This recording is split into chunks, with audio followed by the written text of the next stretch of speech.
নমস্কার, তোমাদের সকলের প্রিয় পাঠশালায় আরো একটি নতুন ক্লাস নিয়ে হাজির হলাম তোমাদের সামনে। আজকে আমি তোমাদের সাথে আলোচনা করব পঞ্চম শ্রেণীর রায়মাটির কোয়েশ্চেন ব্যাংক 2026-এর বাংলা দ্বিতীয় স্কুলটির প্রশ্ন উত্তর। আমি আজকে ক্লাসটি শুরু করে দিচ্ছি, সকলে মন দিয়ে দেখে নাও। এটা হচ্ছে তোমাদের প্রথম পর্যায়ক্রমিক মূল্যায়নের প্রশ্ন উত্তর রায়মাটির কোয়েশ্চেন ব্যাংকে। একের প্রশ্নটি বলেছে সঠিক উত্তরটি নির্বাচন করো। আমি চিহ্ন দিয়ে দেখিয়ে দেবো। একের প্রশ্নটি বলেছে একদিন বুনো হাঁসটি দল ছেড়ে নেমে পড়ল ঝোপের উপর, চালের উপর, গাছের উপর। একদিন বুনো হাঁসটি দল ছেড়ে নেমে পড়ল ঝোপের উপর। পেতোয়া শব্দটির অর্থ সোমবার, রবিবার না বুধবার? রবিবার। পেতোয়া শব্দটির অর্থ রবিবার। গল্পগুলো কবিতার লেখক আল মাহমুদ, নবকৃষ্ণ ভট্টাচার্য না সুনির্মল বসু? গল্পগুলো কবিতার লেখক সুনির্মল বসু। জোনাকিদের সভা বসেছিল ঝোপের পাশে, লাল দিঘির পাড়ে, রক্ত জবার ঝোপে। লাল দিঘির পাড়ে জোনাকিদের সভা বসেছিল।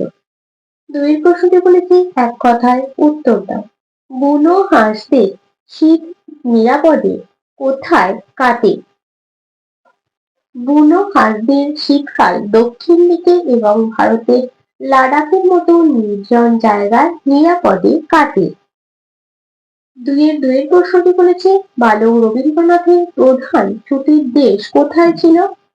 বালক রবীন্দ্রনাথের প্রধান ছুটির দেশ ছিল বাড়ির খোলা ছাদ। তিনের প্রশ্নটি বলেছে হাবু থানায় গিয়েছিল কেন? হাবু তার তিন দাদার পোষা পশু পাখির অত্যাচারে অতিষ্ঠ হয়ে বড়বাবুর কাছে নালিশ জানাতে থানায় গিয়েছিল। চারের প্রশ্নটি আছে মোড় বলতে কি বোঝানো হয়েছে? মোড় বলতে সাধারণত রাস্তার বাঁককে বোঝানো হয়। তিনের প্রশ্নটি বলেছে তিনটি বাক্যে উত্তর দাও। একের প্রশ্নটি আছে সেও এক ভীষণ যুদ্ধ, কোন যুদ্ধের কথা এখানে বলা হয়েছে? 1857 থেকে 58 সালে সিধু কানহু সাঁওতালদের নিয়ে ইংরেজদের সঙ্গে যুদ্ধে নেমেছিল। এখানে সেই যুদ্ধের কথা বলা হয়েছে। তারপরে অথবা দিয়ে প্রশ্ন দেওয়া আছে ছেলেবেলা পাঠ্যাংশে ওয়েসিস এর প্রসঙ্গ কিভাবে রয়েছে? গরমকালে যখন ছাদের উপর দিয়ে হু হু করে মরুভূমির মতো গরম বাতাস বয়ে যেত, তখন সেই মরুভূমির মধ্যে তেতালার ঘরে নাবার অর্থাৎ স্নান করার ঘরটাকে বালক রবীন্দ্রনাথের মনে হয়েছিল সেটি যেন ওয়েসিস বা একটি মরুদ্যান। তিনি দুই প্রশ্নটি বলেছে চেঁচিয়ে যে তার মুখ ব্যথা, কার মুখ ব্যথা হয়েছে, সে কেন চেঁচিয়ে মুখ ব্যথা করেছে? সুনির্মল বসুর লেখা গল্পগুলো কবিতায় গল্পগুলোর মুখ ব্যথা হয়ে গেছে। সে শীতকালের ভোরে কাঁধে ঝোলা ঝুলিয়ে গল্পের পসরা নিয়ে বেরিয়ে রূপকথাটাই রূপকথা বলে বারবার চিৎকার করছে, তাই তার মুখ ব্যথা হয়ে গেছে। অথবা দিয়ে বলা আছে বিমলা নিজেকে কিসের সঙ্গে তুলনা করেছে এবং কেন? বিমলা নিজেকে ছায়ের নুরোর সাথে তুলনা করেছে, কারণ পরিবারের সমস্ত কাজ করার সময় বিমলার কথা সবার মনে আসে, কিন্তু পরিবারে দাদা ও ভাইয়ের গুরুত্ব বেশি দেওয়া হয় বলে তার মনে হয়।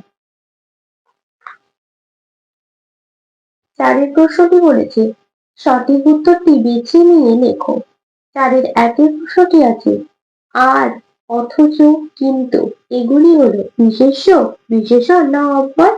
এগুলি হলো অব্যয়। দুইয়ের প্রশ্নটি আছে বাঘ যোগ ঈশ্বরী সমান বাঘেশ্বরী, বাঘীশ্বরী না বাঘীশ্বরী? কোনটা হবে? বাঘীশ্বরী। একা গয়ে দীর্ঘই তালবস্যয়ে বয়ে রয়ে দীর্ঘই, এটা হবে। পাঁচের প্রশ্নটি বলেছে সন্ধি বিচ্ছেদ করো। বিচ্ছেদ এটা হবে বি যোগ ছেদ সমান বিচ্ছেদ। ছয়ের প্রশ্নটি বলেছে সন্ধিবদ্ধ করো। সৎ যোগ চরিত্র সমান সৎ চরিত্র। সৎ চরিত্র দিক যোগ অন্ত সমান দিগন্ত। 7 প্রশ্নে বলেছে নিচের প্রশ্নগুলির উত্তর দাও। সর্বনাম পদের একটি উদাহরণ দাও। সর্বনাম পদের একটি উদাহরণ হলো তুমি। 7-2 প্রশ্নটি আছে বিশেষণ পদ কাকে বলে? দেখো লিখেছি যে সকল পদ বিশেষ্য পদের অবস্থা, ধর্ম, গুণ, ক্রম ইত্যাদি বোঝায় তাকে বলে বিশেষণ পদ। যেমন নীল জামা, নীলটা হচ্ছে এখানে বিশেষণ। 7-3 আছে সকর্মক ক্রিয়া কাকে বলে? যে ক্রিয়া কর্ম আছে তাকে সকর্মক ক্রিয়া বলে। যেমন আমি রুটি খাই, এখানে খাইটা হলো সকর্মক ক্রিয়া। আজকের ক্লাসটি তাহলে আমি এখানে শেষ করছি। খুব তাড়াতাড়ি আরো একটি নতুন ক্লাস নিয়ে হাজির হবো তোমাদের সামনে।